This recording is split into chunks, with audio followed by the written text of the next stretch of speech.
Crude ഓയിലിൻ്റെ price nearly $100 ആകാൻ chance ഉണ്ടെന്നാണ് എക്കണോമിസ്റ്റുകൾ പറയുന്നത്. ഇത് നമ്മൾ കാണുന്നത് Iranian government straight of Hormuz close ചെയ്തതിന് ശേഷമാണ്. നമുക്ക് നോക്കാം എന്താണ് സ്ട്രെയ്റ്റ് ഓഫ് ഹോർമൂസും ഗ്ലോബൽ ഓയിൽ പ്രൈസും തമ്മിലുള്ള ബന്ധം. സ്ട്രെയ്റ്റ് ഓഫ് ഹോർമൂസ് ഒരു എനർജി ചോക്ക് പോയിൻ്റാണ്. ഈ ചോക്ക് പോയിൻ്റ് എന്ന് പറയുന്നത് ഈ റൂട്ട് ബ്ലോക്ക് ആയി കഴിഞ്ഞാൽ global supply chain, oil supply ചെയിനിൽ ബ്ലോക്ക് വരാൻ ചാൻസ് ഉണ്ട്. ഇന്ത്യ, ചൈന, ബാക്കി south east Asian countries majorly ഈ ചോക്ക് പോയിൻ്റ് വഴി വരുന്ന ഓയിലിലാണ് ഡിപ്പെൻഡ് ചെയ്യുന്നത്. Nearly 20% of the global oil route വരുന്നത് ഈ ഒരു ചോക്ക് പോയിൻ്റ് വഴിയാണ്.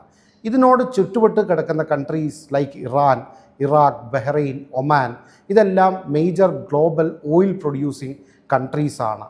ഇവിടെ ഈ strait of Hormuz Iranian government close ചെയ്തതോടെ ഇവർ പ്രൊഡ്യൂസ് ചെയ്യുന്ന ഓയിൽ വെളിയിലുള്ള മാർക്കറ്റിലേക്ക് വരാനുള്ള ചാൻസസ് വളരെ കുറവാണ്. അത് കാരണം ഇന്ത്യ പോലുള്ള കൺട്രീസിൽ ഇൻഫ്ലേഷൻ വരാൻ ചാൻസ് ഉണ്ട്. ഇതുപോലുള്ള കൂടുതൽ ഇൻഫോർമേഷനായി ഡു സ്റ്റേ ട്യൂൺ വിത്ത് വർത്തമാനമാക്കുക.